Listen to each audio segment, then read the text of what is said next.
Good morning students, welcome back to the e-learning platform of the GS College of Commerce Wardha. चलिए आज हम देख लेते हैं लागत का सिद्धांत। वैसे हम काफ़ी वीडियो लेक्चर्स से पहले के वीडियो लेक्चर्स में लागत का सिद्धांत देख रहे थे और उसमें हमने बहुत सारे विभिन्न एस्पेक्ट्स को देखा है। चलिए आज देखते हैं हम कि आज इसमें हम किस एस्पेक्ट को देखने वाले हैं।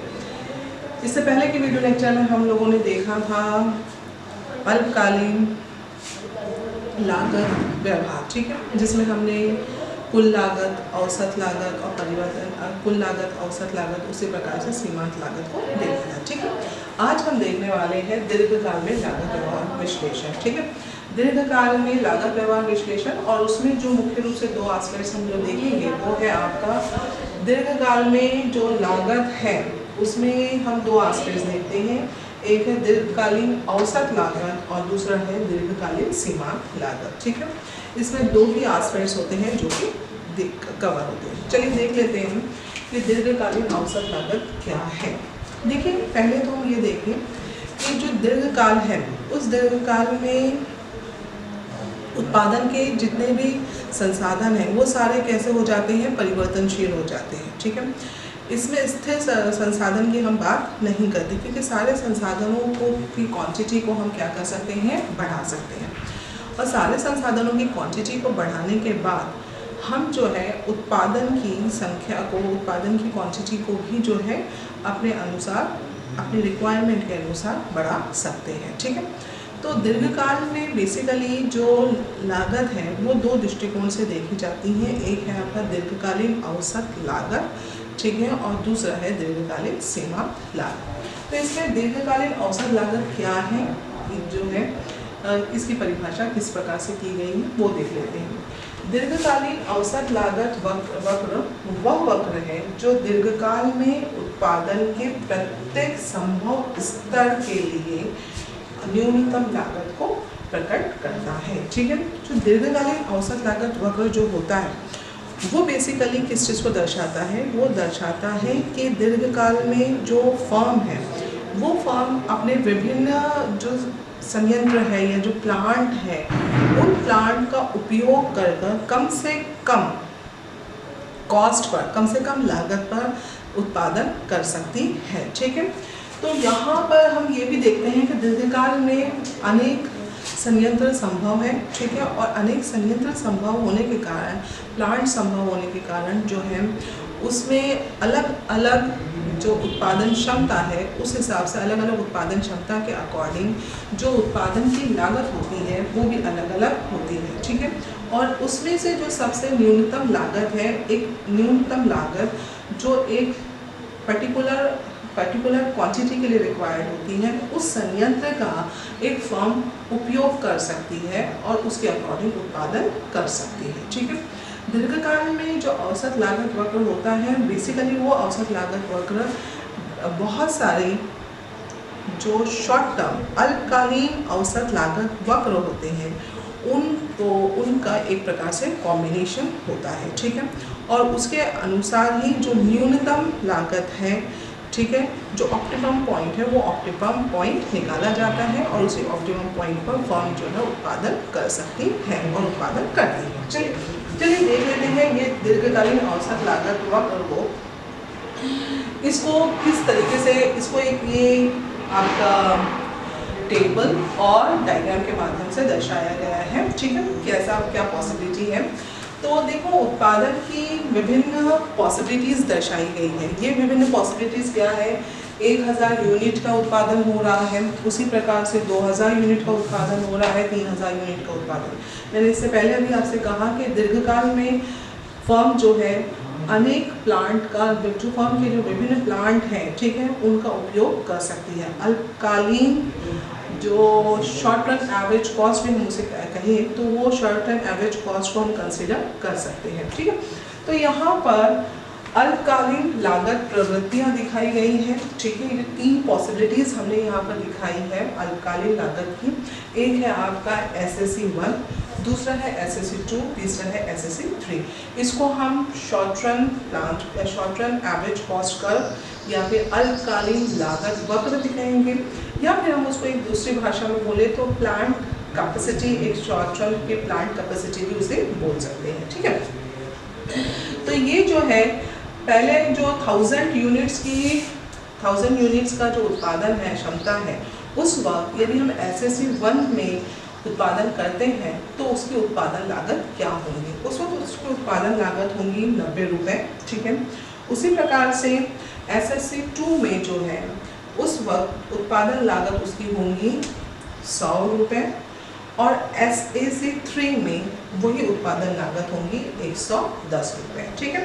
उसी के साथ साथ अगर फर्म अपनी जो उत्पादन की क्षमता है उसको यदि बड़ी हुई क्षमता को उत्पादन करना चाहती है, जैसे कि 2000 यूनिट की उत्पादन क्षमता पर फर्म उत्पादन करना चाहती है, तो उस वक्त भी फर्म के पास विभिन्न ऑप्शंस अवेलेबल है, ठीक है। ये विभिन्न ऑप्शंस कौन से हैं? एक SSC 1 है जिस पर 110 रुपये पर वो कॉस्ट आ रही है, ठीक है। उसी प्रकार से SSC 2 पर 80 रुपये में उस 2000 यूनिट को बनाने की एवरेज कॉस्ट आ रही है, ठीक है। उसी प्रकार से SSC 3 पर ये 120 रुपये है, ठीक है। तो यदि हम देखते हैं कि दीर्घकाल में फर्म यदि 1000 यूनिट की उत्पादन करती है तो फिर वो कौन से उत्पादन प्रवृत्ति को अपनाएंगी, ठीक है। चलिए देख लेते हैं। अब ये 3000 उत्पादन की इकाइयाँ हैं।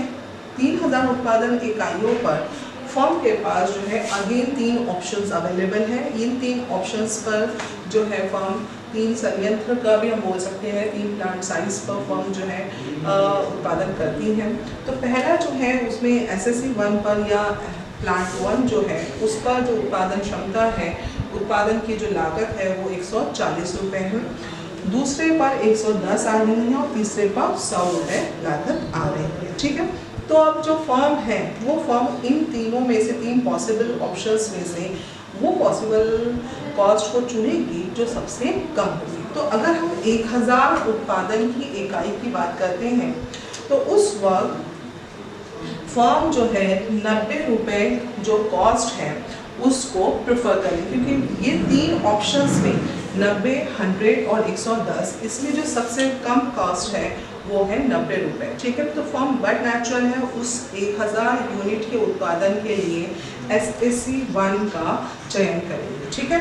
उसी के साथ साथ अगर हम 2000 यूनिट उत्पादन की बात करते हैं तो 2000 यूनिट के उत्पादन में अगर हम SSC 1 का उपयोग करते हैं तो उस वक्त जो कॉस्ट आ रही है वो 110 रुपये आ रही है। लेकिन SSC 2 जो है वो वहाँ पर 2000 यूनिट के उत्पादन की जो कॉस्ट है वो कितनी आ रही है? 80 रुपये। तो बट नेचुरल है 2000 यूनिट के उत्पादन के लिए कौन सी संयंत्र का उपयोग करेंगी? वो करेंगी SSC 2 का। अगर 3000 यूनिट का उत्पादन करना है तो उस वक्त फर्म किस चीज़ को सिलेक्ट करेंगी? उस वक्त फर्म 100 रुपये, ठीक है, वाले उत्पादन 100 रुपये वाली पॉसिबिलिटी को चूज करेंगी। तो यहाँ पर 100 रुपये की पॉसिबिलिटी किस पर है? SSC 3 पर। तो ये जो है दीर्घकालीन लागत में यदि हम बात करते हैं तो तीनों में जो न्यूनतम कॉस्ट है उस कॉस्ट को फर्म क्या करेगी? अपनाएगी, ठीक है। तो इसी चीज़ को अगर हम देख लेते हैं तो वो इस प्रकार से देखेंगे कि क्वांटिटी है यहाँ पर कॉस्ट दिखाया गया है। अगर हम बात करते हैं SSC 1 की, SSC 1 की बात कर रहे हैं और एक क्वांटिटी को दर्शा रहे हैं, ठीक है। तो उसकी जो कॉस्ट है SSC 1 पर वो कॉस्ट कितनी आ रही है? SSC 1 पर वो कॉस्ट है कितनी? Q1A, ठीक है। और वहीं पर अगर हम SSC 2 लें, SSC 2 का चयन करें तो उस वक्त कॉस्ट आती है Q1B, ठीक है। तो यदि हम देखें Q1A की, तो Q1A में जो कॉस्ट है वो कम है। तो फर्म जो है किस चीज़ को अपनाएंगी? कौन से संयंत्र को अपनाएंगी या किस शॉर्ट टर्म एवरेज कॉस्ट को देखेंगी? वो इस शॉर्ट टर्म एवरेज कॉस्ट को देखेंगे, ठीक है, SSC 1 का। लेकिन अगर हम Q2 उत्पादन की क्वांटिटी की बात करते हैं तो Q2 उत्पादन की क्वांटिटी पर ये दोनों ही जो कॉस्ट है वो क्या आ रही है? बराबर आ रही है। तो फर्म उस वक्त A संयंत्र का भी उपयोग कर सकती हैं Q2 क्वांटिटी के लिए और बीज संयंत्र का भी उपयोग कर सकती है, प्लांट का उपयोग कर सकती है। अगर हम Q3 की बात करते हैं तो Q3 पर उत्पादन के लिए देखते हैं तो उस वक्त जो है Q3 पर अगर उत्पादन करते हैं तो वहाँ पर Q3E की बात करें और Q3B की बात करें, ठीक है। तो आप देखेंगे Q3E पर उत्पादन की जो कॉस्ट है, उत्पादन की जो लागत है वो क्या है, कम है। तो उस वक्त Q3 लेवल ऑफ उत्पादन की बात करते हैं, Q3 लेवल ऑफ आउटपुट की बात करते हैं, तो उस वक्त फर्म जो है SAC2 का चयन करेंगी, क्योंकि SAC2 पर जो उत्पादन की लागत है वो क्या है, कम है SAC1 की तुलना में, ठीक है। तो ये चीज़ जो है, अगर हम Q4 के उत्पादन की बात करते हैं, Q4 यूनिट उत्पादन की बात करते हैं, तो उस वक्त प्लांट SAC3 और संयंत्र 3 की बात करें तो यहाँ पर जो कॉस्ट ऑफ प्रोडक्शन आएगी वो कम आएगी, किसमें, Q4G में। और यदि हम उसको SAC2 पर उत्पादन लेने की बात करें तो वहाँ पर कॉस्ट क्या आ रही है, अधिक आ रही है। तो बेसिकली यही होता है कि जो दीर्घकाल में जो लागत है, ठीक है, उस दीर्घकाल में लागत फर्म उस वक्त देखती है कौन कौन सी पॉसिबिलिटीज़ में नंबर ऑफ यूनिट्स के उत्पादन के हिसाब से जो कॉस्ट है कम है, तो उस पर्टिकुलर प्लांट का वो चयन करती हैं उतनी क्वांटिटी के उत्पादन के लिए, ठीक है। अभी हम ये दीर्घकाल में लागत व्यवहार विश्लेषण की जब बात कर रहे हैं तो उसमें उसको हम एक और दृष्टिकोण से देख सकते हैं और देखते हैं। चलिए देखिए, पैमाने की बचतें तथा अबचतें, ठीक है। इससे पहले हम लोगों ने देखा है जब हम फर्म बड़े पैमाने पर उत्पादन करती हैं तो फर्म को बहुत सारी बचतें मिलती हैं और अबचतें भी होती है, ठीक है। तो फर्म की यदि बचतें ज़्यादा है अबचतों की तुलना में तो उस वक्त फर्म की जो लागत है वो क्या होगी, कम होगी, ठीक है। और फर्म की बचतें अबचतों के बराबर है तो उस वक्त फर्म की जो कॉस्ट है, फर्म की जो लागत है उत्पादन की, वो कैसी रहने वाली है, बराबर रहने वाली है, कांस्टेंट रहने वाली है। और जब फर्म की अबचतें फर्म की बचतों की तुलना में अधिक हो जाती है तो उस वक्त जो फर्म की कॉस्ट है वो क्या होती है, बढ़ना शुरू होती है, ठीक है। चलिए यही चीज़ को हम देख लेते हैं। जब पैमाने का बढ़ता हुआ प्रतिफल मिलता है, ठीक है, उस वक्त कॉस्ट फर्म की क्या होती है, कम होते जाती है, ठीक है। जैसे कि यहाँ पर एक चीज़ दिखाई गई है, SAC1 है, SAC2 है, ठीक है। तो आप देख रहे हो कि जब फर्म उत्पादन कर रही है, फर्म ने अपने फैक्टर्स को उपयोग किया, ठीक है, तो फर्म के जो अपने फैक्टर्स उपयोग करे तो उसके बाद जो फर्म को रिटर्न मिल रहा है वो ज़्यादा मिल रहा है। 100% उसने फर्म ने इनपुट डाला लेकिन आउटपुट जो है 150% मिल रहा है, ठीक है। तो यहाँ पर यदि हम बात करते हैं तो यहाँ पर हमारे को फर्म का क्या हो रहा है, बढ़ता हुआ प्रतिफल से रिटर्न मिल रहा है, ठीक है। तो यहाँ पर जो कॉस्ट आती है वो कॉस्ट क्या होती है, कम होती जाती है, ठीक है, ओके। अब समता प्रतिफल की बात करते हैं, कांस्टेंट रिटर्न की बात करते हैं। तो कांस्टेंट रिटर्न में क्या हो रहा है, आप देखिए, हमने ये SAC1 बनाया और फिर हमने यहाँ पर SAC2 बनाया, ठीक है। और हम देख रहे हैं कि इस पोजीशन में फर्म की जो कॉस्ट है दोनों ही पोजीशन में क्या हो रही है, समान आ रही है। यदि हम बात करते हैं इनपुट हम 100% डाल रहे हैं, हमको आउटपुट भी उतने ही सेम परसेंटेज से मिल रहा है, सेम रिपोर्ट में मिल रहा है, सेम प्रोपोर्शन में मिल रहा है, ठीक है।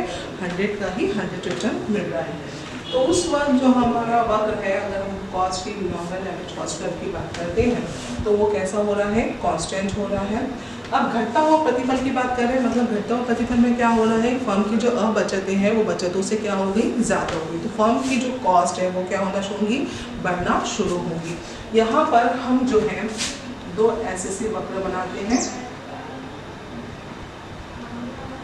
SAC1 और SAC2। तो यहाँ पर आप देखिए हमारी जो कॉस्ट है वो क्या हो रही है, बढ़ रही है, क्योंकि हमने जो इनपुट डाला वो डाला 100%, और हमको जो आउटपुट मिल रहा है वो कितना मिल रहा है 80%। तो हमको जो आउटपुट है वो घटते हुए दर से मिल रहा है, ठीक है। तो यहाँ पर आपका जो LSE है वो क्या हो रहा है, कम हो रहा है पहली वाली सिचुएशन में जब हमको बढ़ता हुआ प्रतिफल मिल रहा है। दूसरी वाली सिचुएशन में हमको वही प्रतिफल कैसा मिल रहा है, कांस्टेंट रेट से मिल रहा है, ठीक है। और उसके बाद तीसरी वाली पोजीशन में हमको वही प्रतिफल क्या हो रहा है, घटते हुए दर से मिल रहा है, ठीक है। LSE 1 जो हमारा ऊपर की ओर जा रहा है। अब हम इन तीनों पोजीशंस को एक साथ देखें तो हमारा जो LSE कर्व होगा, long run average cost curve या दीर्घकालीन औसत लागत वक्र, वो किस तरीके से बनेगा। चलिए देख लेते हैं। ये 3 पॉसिबिलिटीज हैं। इन 3 पॉसिबिलिटीज को हम क्या करते हैं, कंबाइन करते हैं।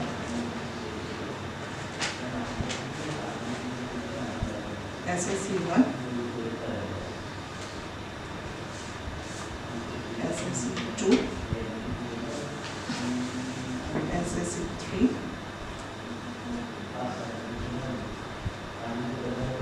फिर हमारा SSE 4 होगा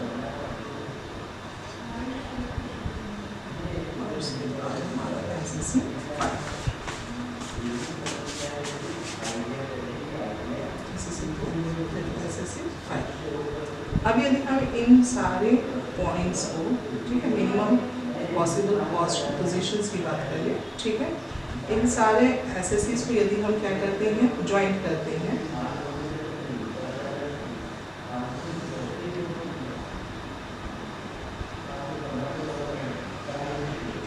ठीक है, तो ये हुआ हमारा LSE कर्व, ठीक है, जिसे हम क्या कहेंगे, long run average cost curve.